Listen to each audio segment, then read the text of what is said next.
Welcome back to the Review It Alls. Today's episode is going to be a special episode where I am going to do a mini autobiography on myself. So that way you, the viewers, kind of get to know me a little bit more. You find out, a few more things about me and why we started this channel, how I got started many moons ago doing this right here. So sit back, relax, enjoy the show.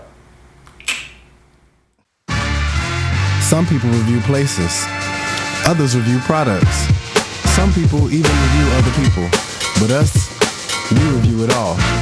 Welcome to the Review It Alls, where each week we review a person, a place, and a product that fits into our weekly theme. Come take a look as we review it all. Originally, I am from a medium-sized town called Concord, North Carolina. It's in between Charlotte and Salisbury, North Carolina.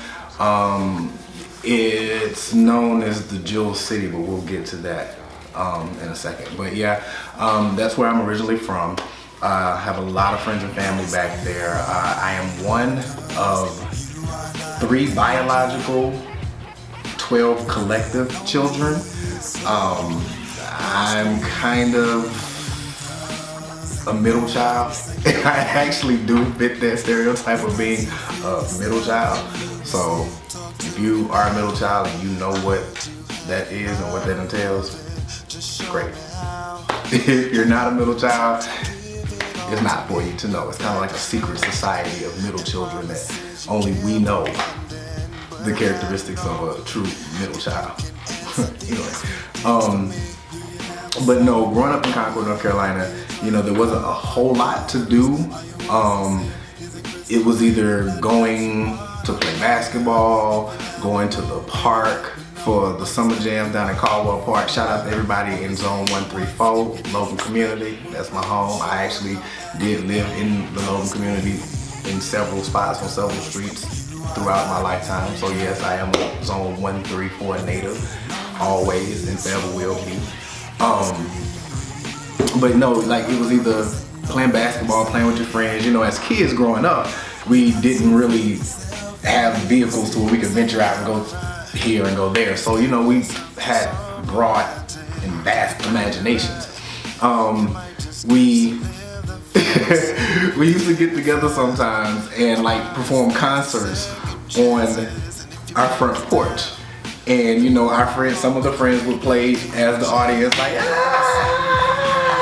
and then the other people would be on stage performing, doing their thing, and then we would switch and just rotate because it was like cooperation. Like I grew up with some in the time and era where people actually did share and cooperate and weren't greedy and about themselves. So that's neither here nor there. Anyway, but no, we used to do that, and then me myself, like I used to take my action figures and my little people from the little people bus and whatnot, and I'd take my boom box and I'd turn it over upside down to where it's the flat part, right? And I would line them all up. I'd line them all up in rows and stuff, and then I have a few of them on the stage, and whatever song was on the radio, that was that group up there performing. And if another song, when I heard the song getting ready to fade, I would quickly switch the people and put them on there, and boom, the next song, hey, that's the next group performing. So I'm not ashamed of it. I laugh because it's funny now, but it fueled what I'm trying to do today. So I mean, quick note to all the parents out there, because I am one myself. If you see your child doing something like I did that's similar, just know that that's them starting to come into their creativity and knowing exactly what it is they're wanting to do. So don't think that that's just child's play. That's them setting themselves up to grow in that passion that they have, And I'm a living example of that. So pay attention to what your kids are doing.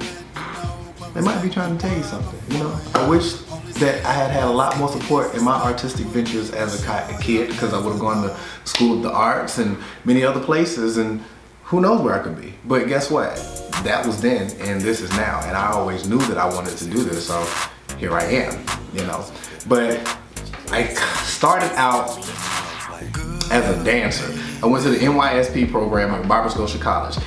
quick tidbit. If you don't know what Barber Scotia College is, let me tell you. Barber Scotia College is one of the first historically black colleges in the United States of America that is now closed and not accredited because the city of Concord, North Carolina has not done its part in taking care of it. Now, there were parts done by people in the administration at Barber Scotia as well. So it's not just the city's fault, but at the same time, now, more than ever, y'all should have been doing something to get that back up and running. I get that they're doing something with it now, but what happened to Scotia? We all know Scotia. That's where a lot of us came up. That's where a lot of us got our athletic passions, our dance passions, our music passions. That the National Youth Sports Program, NYSP, I wish they would bring that program back too, because that program helped fuel a lot of kids. Like the kids that are my age right now, and some that are like my baby sister's age, she's 26 and whatnot. Those kids went to those programs, and those kids are doing some great things when it comes to arts and sports and things of that nature, and academics too. Because I mean, they used to have the math and science program, so you know, Scotia has a big place in my heart. My mother, several of my aunts and cousins, friends, all graduated from that college, you know? And it was one of the, when we watched A Different World, we put ourselves in like, damn, I'm at Scotia. That's what I bet you that's what Scotia's like. It fueled us and made us want to go to college, you know what I mean? So, Concord, North Carolina, do something about Barber Scotia. Get it back up and running. Just saying. Sorry, my rant's over. Anyway, no, like I said, I started out being a dancer, the NYSP program, and I continued to dance. Everybody knew me for dance, everybody knew me for dance, everybody knew me for dance. A few people knew that I could actually sing, and you know, I did a lot of poetry. So like, I've always loved poetry, so what I decided to do is I began trying to write songs. And when I became a 7th grader, because in the 6th grade you do this this audition where you go and you perform for the chorus teacher. You sing for him or her. Well, at the time it was Mr. Shive, so big up to Mr. Shive. Thank you, because you have had a lot to do with this as well. You would go and sing My Country 'Tis of Thee, and he would play a simple dum, dum, dum, dum, dum, dum, and you had to keep up with it. So I sang for him, and his eyes just lit up because he heard the nervousness, but he also heard the gift, and it was like I remember he looked at me. I'll never forget the day that he looked at me and said, "You have a beautiful voice. That is a gift. You're gonna be in chorus." And I was looking at him like, okay, but I really wanted to do band because I like beats, I like the dance, and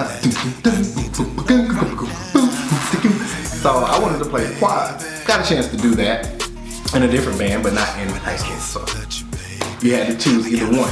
So after my audition with the chorus teacher, I went to Mr. Landreth, who was the band instructor.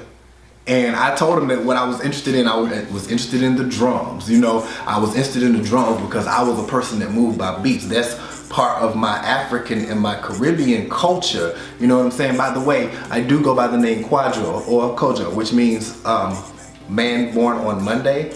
And that's in the Tree language of the Ghanaian people. So, just a little quick education for some of y'all that didn't know. Anyway, so, you know, I told him I wanted to do that, and he was like, okay, well, when you get to the 7th grade, you know what I'm saying, you'll make that choice on your schedule, and then boom. And then I ended up choosing chorus. Yeah, I ended up choosing chorus, so that's when I began to take music a lot more serious than, you know, what I used to.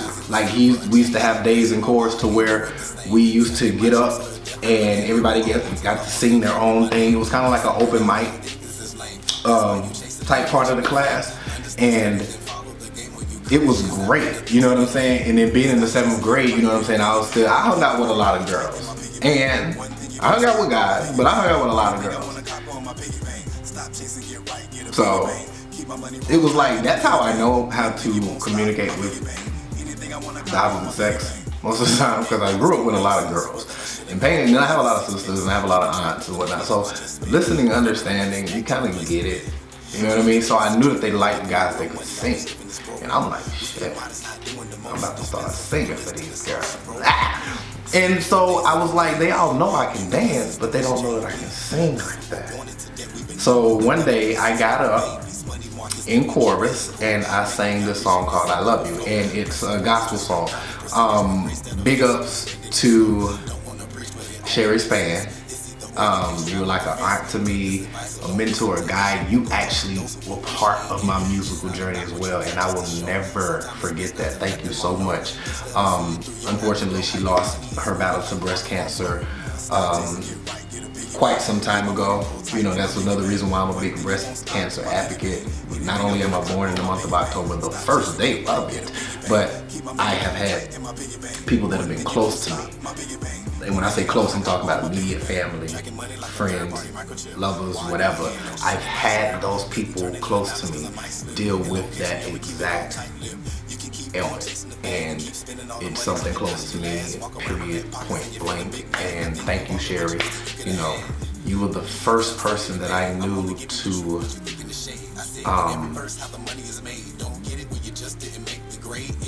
actually not put pressure on me to do it, but just told me to believe in myself to do it. So thank you, because if it wasn't for you, I probably would still be that shy kid not wanting to sing like that.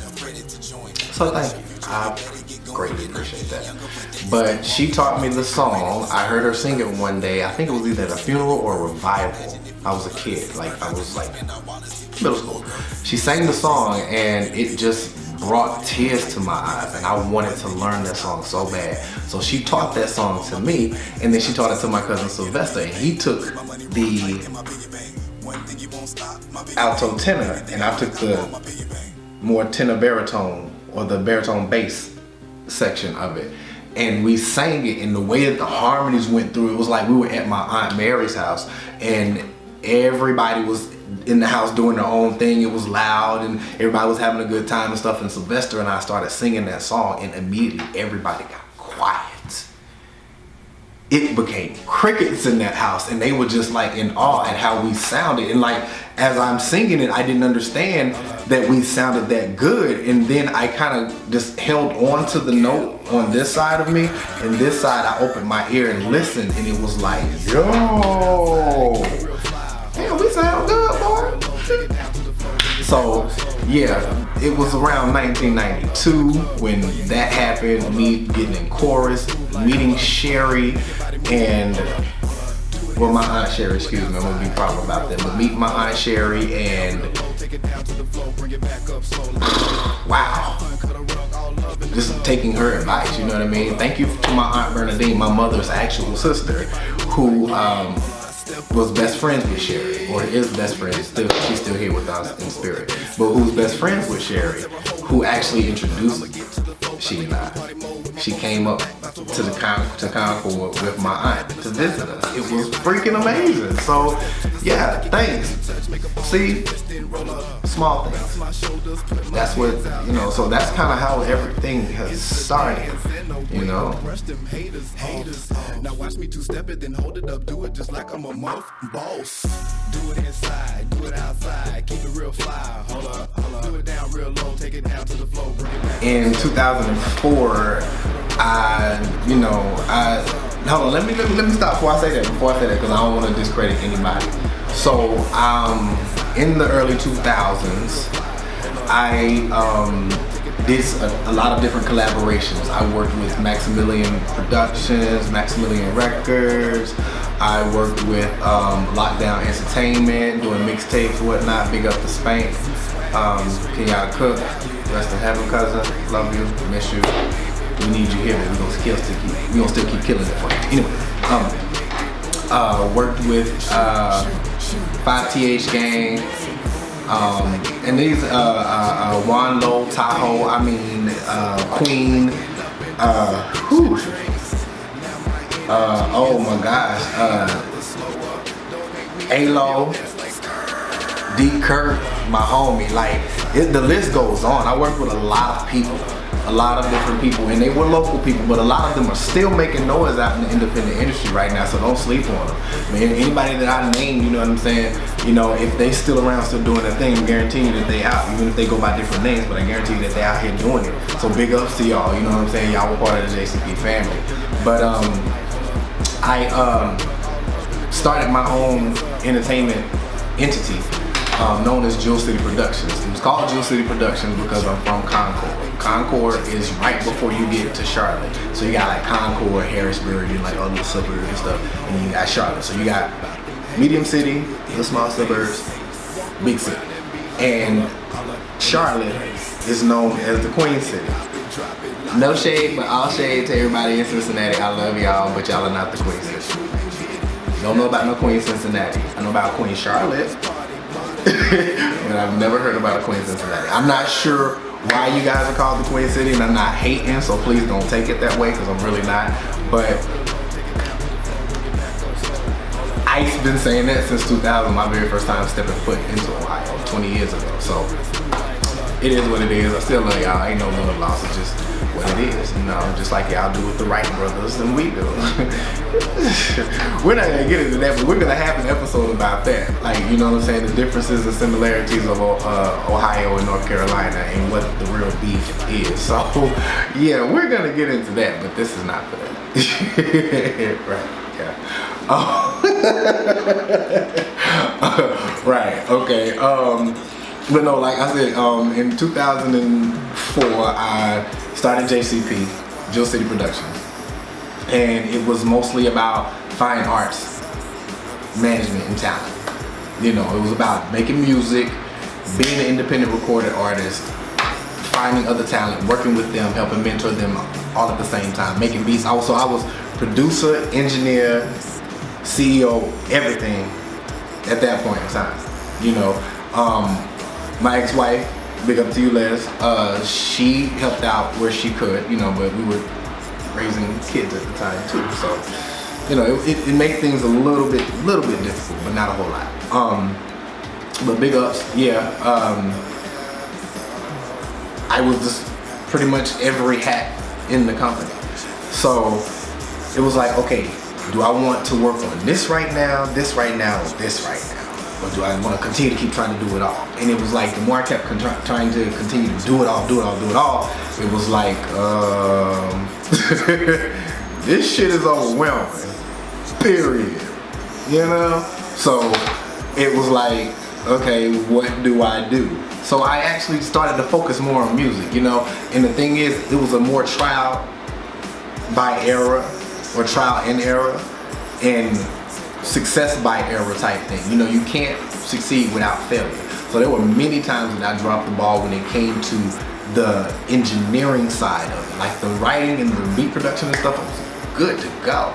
But the engineering side of it was like still more that I needed to learn. So it was like, okay, let me continue to keep doing this and let me focus in more on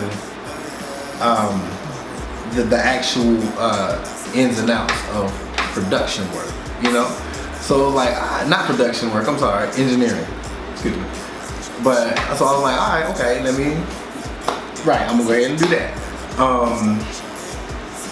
As I started to do that, it was like I started to see other things. Like in 2000, I had done the whole sandblasting of the jeans and all of that, the acid wash and everything. Growing up in the 80s, I saw a lot of trends and stuff that had died, but they're back all over again, like 40 years later.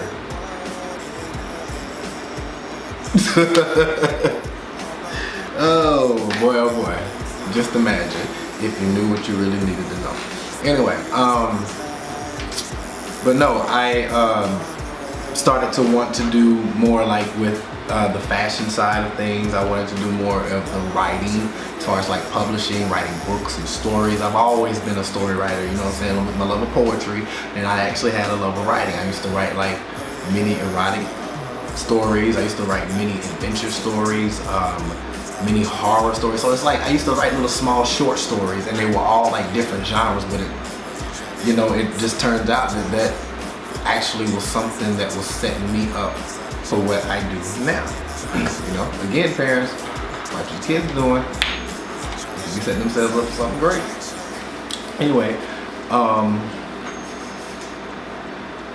so being that I wanted to do all of that, it was like, okay, I can't put this up under here because this is something else. So, but I was like, it's still in the entertainment field, visual arts, entertainment. So I was like, okay, I'm gonna go with another subsidiary of JCP, and I'm gonna go with BNG Entertainment. So JCP, Jewel City Productions, was the umbrella, and then you had BNG, which was stood for Blue and Gray Entertainment. Just stood for Blue and Gray Entertainment. And that was back in like 2007. So I was like, cool. I was handling both of those at the same time and was doing my thing. And then, you know, some things happened to me personally. Not gonna really get into it, but I ended up moving to Somerville, South Carolina, and I opened up a branch down there. Big ups to the Hyatts down there. I love y'all. Y'all looked out for me. Y'all are considered family to the day that we take our last breath. I mean, I love y'all to death. Really. Thanks. David, Barbara, Christy. Love y'all. Yeah, even Rob, you know. I still fool with you too, Rob. And Big Mama from the Travel Company. Love all y'all. Period. David and I did a lot of work with my music company and whatnot while I was down there. And I was running into people that were from Concord that were living down there for the summer or just visiting and whatnot. And it was like, okay, we can still do things. Big up to Asia, Alien. Y'all better tune in to her. That's all I'm gonna say. Big up to Asia Elliott. Tune in. Tune in. Tune in. Tune in. Guys, period. Tune in. But no, I was down there doing some work with different artists and stuff in that area, and I didn't see too much of a drive. I saw people that were hungry, but I didn't see a drive. You know what I mean? So it was like, okay, I gotta get back in my element. Some things transpired. I ended up moving back to North Carolina. Then almost at the end of 2008, so it was in November of 2008, right after Obama was elected, I ended up moving to Michigan.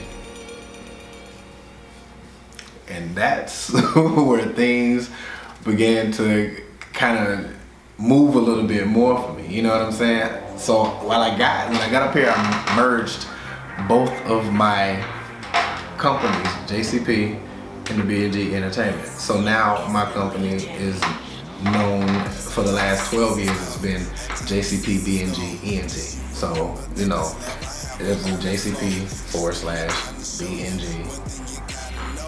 ENT. You know, I've had a lot of like when I apply for business loans and stuff like that, I've had a lot of people say enterprises, like no, entertainment, you know, but it's short for that for a reason, you know.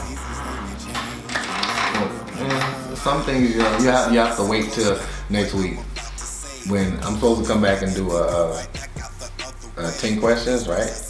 Yeah, so next week you'll catch me at the 10 questions show, and I'll be answering some questions that some of you all have asked me either in my DMs, on Facebook Messenger, or whatever the case may be. You can even, some people have even used the Review It All's email and sent me some interesting questions that I'm gonna answer next week, so tune in for that. But yeah,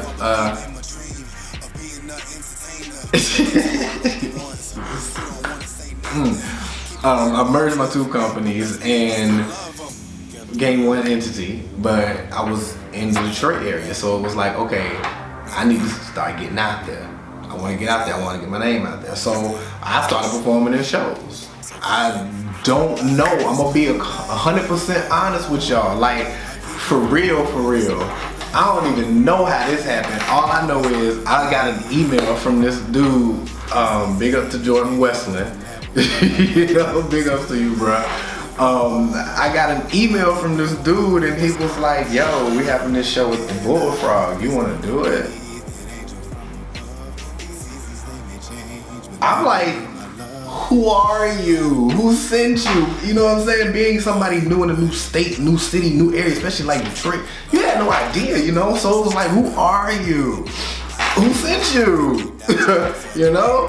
So I emailed back and I was like, do you have a website that I can look at? He sent me the link to the website. I looked and checked and everything and see all of the its validity, and it was 100% valid. So you know what?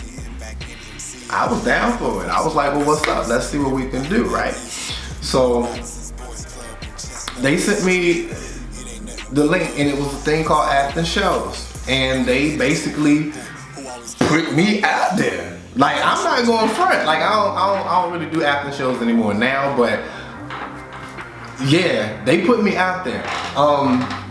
So they sent me my information, sent me my tickets that I had to sell and everything like that, you know. And that was the thing that I didn't like about it, was that you had to sell a certain amount of tickets in order to like extend your set. And I'm like, bruh, like, yo, if you're gonna have this show for this amount of hours, you got this amount of people performing, they bringing the crowd regardless. Just let them sell the tickets, and whatever they make off the tickets, they pay y'all for the tickets or whatever. But it's like, you gotta realize we were actually working, like we were like employees, basically. Not Gerard. So, I mean, I am an employee, you know, big old risk here, but not for the music like that, no. So that wasn't gonna happen. So I did the show with the Bullfrog. It was my first one, and they let me headline it. And I will never forget the night that I got there. I left my wallet at home. Mind you, I lived about 20, 30, no, not even that far. I didn't live that far from the Bullfrog because it was in Redford, and I live right there in Westland, and it wasn't too far. So, I mean, I could have got home, gotten it back there in about like 25 minutes. But I'm just so pumped, fueled with adrenaline, like not knowing how the show was gonna go. I just know that they said I was the headliner. You know what I'm saying? I knew it was other people going before me, but I didn't know it was that many. So I could have went home and got my stuff, but I didn't. So the security guard was like, I can't let you in. I'm like, bro, I'm in the show. Here's my CD, everything. I said, matter of fact, I said, this is my name. I'm Jleeb. Check the list. You'll see me on the list. He wouldn't even do it. He was just like, nah, I ain't gonna let you in. I'm like, all right, bro. So then it just so happened, look at God. Look how good the creator is. The DJ walks out of the venue. He walks out the venue and he's like, what's up? I'm like, yo, what's up? I brought my music. So I immediately pulled out my CD again and was like, bam, here's my music, bro. He was like, oh, okay, yeah, that's up. Cause see, mind you, I had already talked to the DJ earlier for the sound check. You had to go and check in, and it was at 5 o'clock that day. So mind you, when all of this is happening, it's like 9:30, 10 o'clock. You know, the show's already started. And I'm worried, thinking, oh shit, you know what I'm saying? I don't know how many going on. I'm tripping, like, but I ain't blank. I'm just like in my head, like, yo. But outside, I'm cool. I'm like, yo, bro, it's my show. Hear my shit, okay? So the DJ sees me, I throw out my CD. He was like, oh, okay, appreciate that, man. The security guy was like, oh, he in the show? He was like, yeah, that's the headliner, let him in. And I just looked at the security guard like, and walked right around him. And when I got in, oh my gosh, that place was packed wall to wall. And I was like, are these people here for me or what? Because my name was on the marquee. You dig? It was on the marquee. I was like, yo, and a lot of y'all that follow me on Facebook and have been friends with me on Facebook for years, you saw that. You know what I'm saying? So it was this documented proof. It's still on Facebook. You know what I'm saying? When I come back. Just speaking on Facebook, yeah, I'm gonna be back. I'm gonna be back around the 1st of this month. Coming, May. I'm coming back. But it's a whole different ball game. Be ready. Anyway, so yeah, I get in packed wall to wall. The people that I invited to come, thank you to all of y'all. I mean, there was a lot of y'all there, but the people that I remember the most are Paul Nettles, Justin Balthazar, Jleeb, Jim Mama, Patty Wachtel, Jen Anderson, my homegirl Tracy. I can't remember your last name because I know you got married. I'm sorry, baby. I love you though. Oh my God. It was a lot of y'all. I see your faces. I just can't get your names out, but it was so many y'all, and it was like 6 or 7 years ago.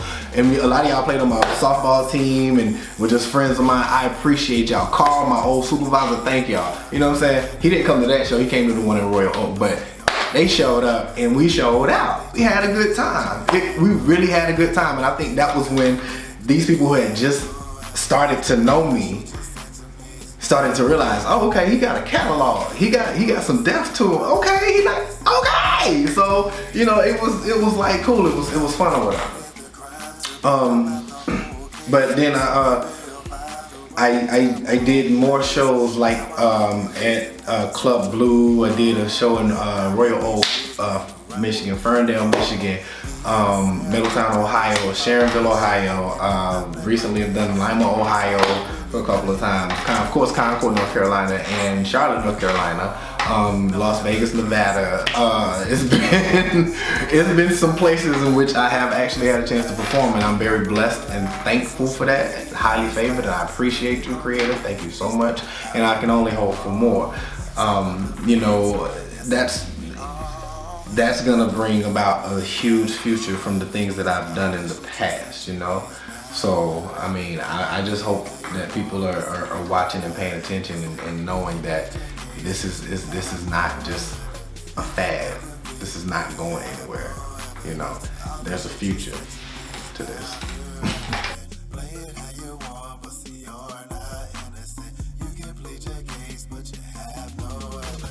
Time after time, you wanna sit and point the finger. All figured out, thought you had a dead ringer. You should apologize. The future? Well, I mean, right now, currently, you know what I'm saying, we have the JCP BNG ENT .TV channel on YouTube that you all are watching on right now. So we're working on some things to bring to the viewing public from this channel of some good quality. I mean, we're working here to get better and better every single time, just like we say in the outro. We're working hard to get better every day, or however it goes. Yeah. Anyway, but yeah, we have this channel. Music-wise, I released the interview last fall, and that's not interview, that's interview. It's out on Reverb Nation. I tried to actually get it through to distribute worldwide, but there was something that was holding it up. I don't know if it was a clearance issue or whatnot. And if you are familiar with music and the music industry, sometimes you gotta get clearance for things, and you have like leased contracts and things of that nature. So I don't think it just didn't work, but I was still able to release it, and I could still release it for sale. I just couldn't do it on that platform for some reason. But it is on Reverb Nation. It's called The Interview. You can go to reverbnation.com/Jleeb, and you can check it out there.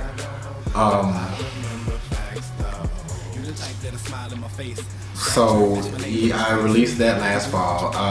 Right now I'm currently working on some new music, but I'm actually doing videos of both old songs and new songs, because like when I have a video concept in my head, I kind of tend to stick to it, and I kind of want to do it, and I'm gonna do it. So like I don't care if the song came out on 4 or 5 albums ago. I mean, like I've been putting out music since 2004.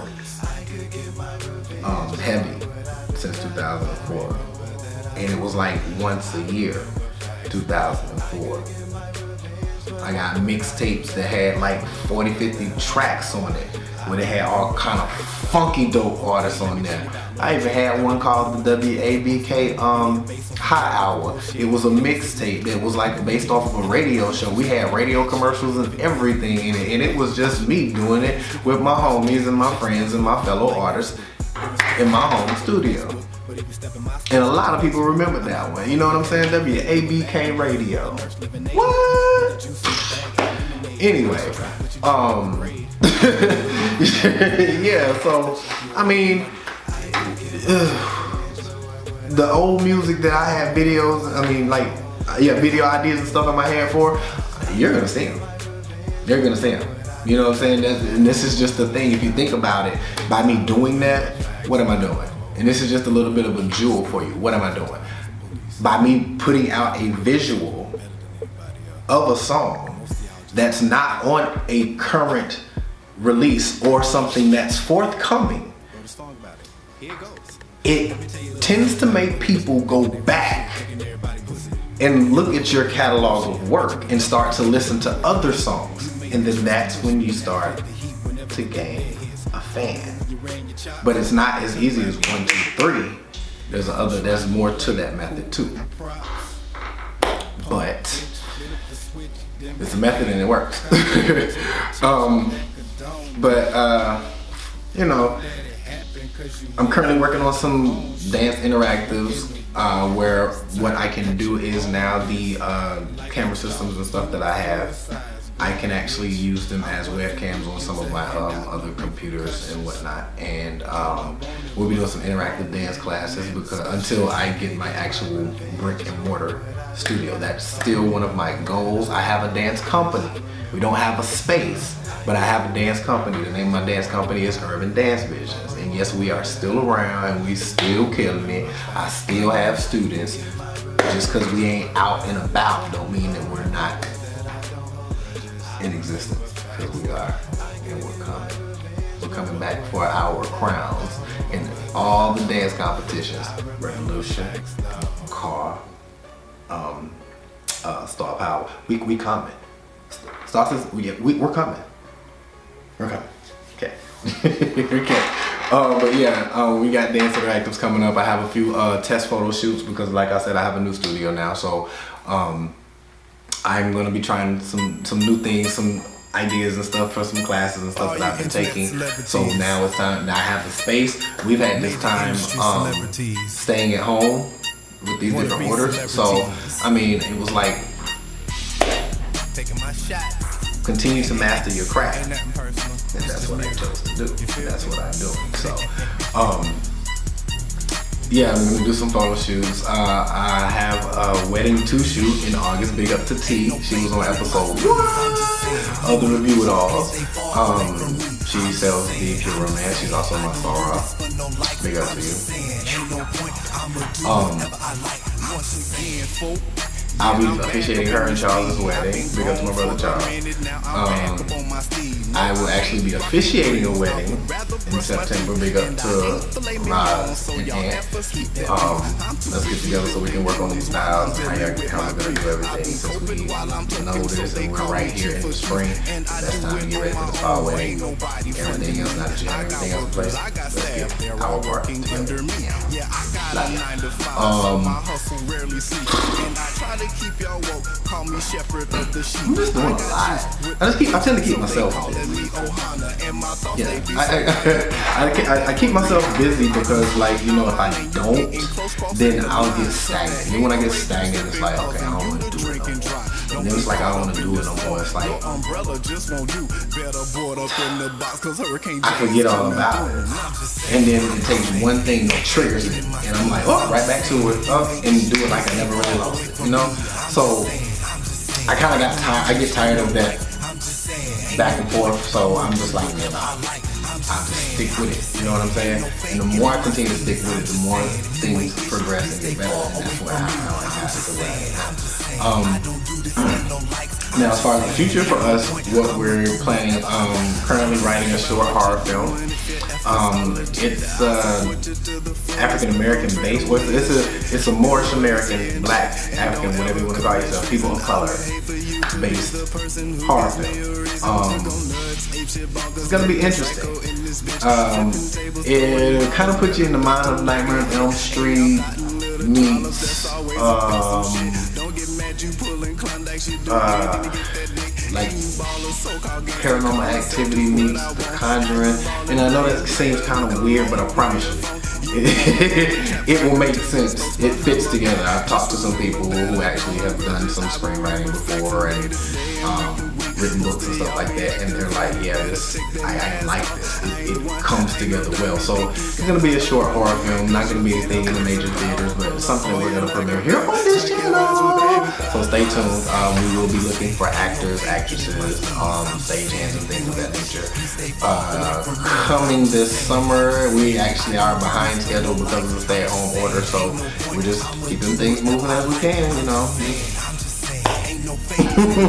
Working with it, you know what I mean? Excuse me. We're also gonna be looking for new artists to mentor. Like, no, we're not gonna get like major record deals. We're gonna be throwing out all this cash and shit too, you know. We're looking for people who are looking for development, who want to actually, you know when it comes to like interviews and radio spots and things of that nature, what to say, what not to say, how to handle yourself, and how to hold your composure. You know, I know sometimes some people are like, you can't tell somebody that. Listen, I've gotten top jobs before just because of the way that I think. Not bragging or boasting.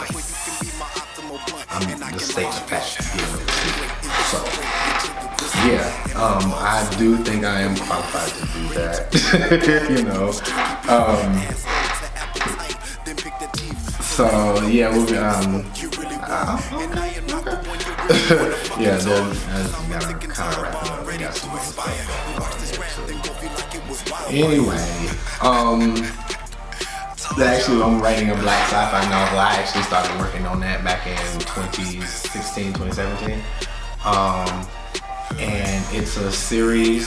It's 5 different books, so it is going to take a minute, but it is still in the process.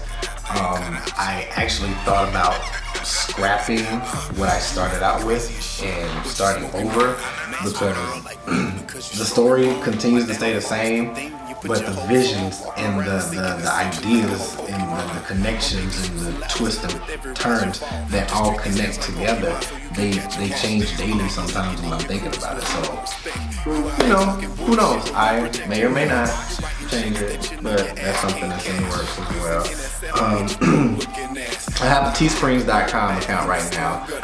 It's teesprings.com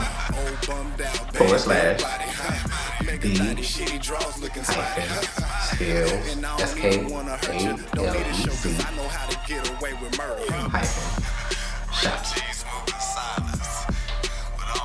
Go check out some of the merch there. We got some new merch that'll be coming midsummer, late fall. You know, it's gonna be some cool sayings, some different things. You know, we just started out right now, you know, with just a few pictures of myself and then like some small sayings and, you know, things with our logo and stuff on it. But we're gonna go a different route with that. And this one's gonna be, Teespring is gonna be more of our slogans and like color pop. The other merch line is coming. It won't be on Teespring, it'll be on another one. We will tell you what that is coming soon. But we do have a new merch line coming on to Teespring specifically. So yeah, and we're also going to be doing a young artist mentorship program where we'll be taking young artists who are looking to get into the entertainment industry on the independent level. Just kind of a mentoring program where they'll learn the ropes, they'll learn how to do self-production, they'll learn how to do like, you know, self-filming and different things, especially if you're going to be independent. You're going to be doing a lot of it on your own, by yourself, out of your own pocket. So it's a lot that a lot of independent artists need to understand and know. And, you know, the stuff that they don't tell you on like places, shows like Love and Hip Hop and you know, Basketball Wives or whatever the case may be, where you see a lot of famous people and this and that. What they don't tell you is the other underlying underground work that has to be done, and a lot of the money that's coming out your pocket. Yeah, they talk about, yeah, I spent this on a video, I spent this on, but they're not telling you how much they spent on their own self-promotion. They're not telling you about everything else. Like when I was coming up, artists used to sit there and put that in their music, and they talked about, you know, this is what I did. Like Ludacris said, you know, made a CD, then he hit the block. 50,000 sold $7 a pop. What's 7 times 5? 35. tread light. I'm a beacon of light that's got a mean bite. I hope you're listening up. I hope you get this. You might see why it appears I'm so reckless. You do the math. They say he extra and and you'll see. So you know what I'm saying? It's a lot that a lot of young independent artists that are coming up now, they need to know. You know what I'm saying? Big up to Cool Blue. She is an artist that we sat down and talked with before the stay-at-home order started. So we're kind of behind on her mentorship right now. But she's actually one of the current new artists that is working with us. She is a really good artist. You need to check her out. Cool Blue, AKUABLUE. She has a YouTube channel. It's actually in, I'll put it in the description below. And you can also check out, like if you go to our page, recommended pages or pages that we subscribe to, you'll see that she's one of the ones that we subscribe to. Okay? You know, but you know, there's a lot that we're getting ready to do in the future, and we just hope that everyone's along for the ride. It's gonna be fun. You know, everybody's not gonna like everything, and we already know that. So it's not a big deal if we get a dislike, or if somebody doesn't watch the full video, or if they don't watch it at all. It doesn't matter, because guess what? It's there, and it's something that I'm going to continue to do. And like it or love it, I'm here. I'm here. I'm here for the long haul in this thing.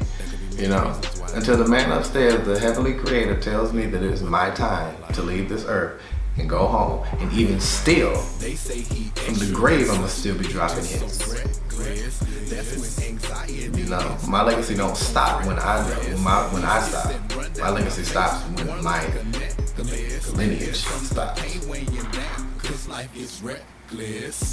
You know, and that's the thing. Like, I don't have a son yet. I have 2 daughters. So, you know, lineage is not gonna stop right there. I do believe that it's meant for me to have a son. Biological. It'll happen one way or another. I mean, obviously, you know, it'll happen one way or another. Anyway, so yeah, we got a lot coming. And okay, well, I like to say thank you for listening to me well, not even that one, but me go on and on about who we are, who I am, who this channel is, and what it's about. I appreciate you tuning in. Make sure you like, subscribe, and share. You can follow me on Instagram at @TheRealJeron, J-A Photography. How all of it sounds. I'll put the link in the description below as well. You can follow me on Instagram there. You can also email us at email me, Jeron, Jleeb, at jtopace10, J, the letter J, TOPACE10 @gmail.com. If you want to advertise a product that you have, that you currently sell, you want to do a product placement to where I kind of like stop and say, hey, this segment of this show was brought to you by and I advertise your product, please let us know. You can email us at reviewitals2020 @gmail.com. Spelled just like it sounds. Reviewitals2020 @gmail.com. Very affordable. Like, you're not trying to kill nobody's pockets, but you know, you want to advertise. No, but yeah. Send us that email if you're interested in doing that. So, you know, we want to say thank you so much once again. And I appreciate you staying and listening to me tick, tick, tick, tick, talk. But we hope everyone is staying safe, stay healthy, stay favored, most of all, stay sane and be kind. Y'all have a good one. Thanks for watching. We hope y'all enjoy it. Thanks for watching, and we hope you enjoyed the show. Be sure to like, subscribe, and share our videos. Make sure you hit the notification button so you can stay locked in on all of our new materials. If you'd like to showcase your business, talent, or platform, email us at reviewitals2020 @gmail.com. The link is in the description below, and you could possibly see yourself on one of our future episodes. We're only getting better with time, and we hope you will all come along for the journey. I'm Jeron HOWIE, one half of the Review It Alls, and we will see you next week.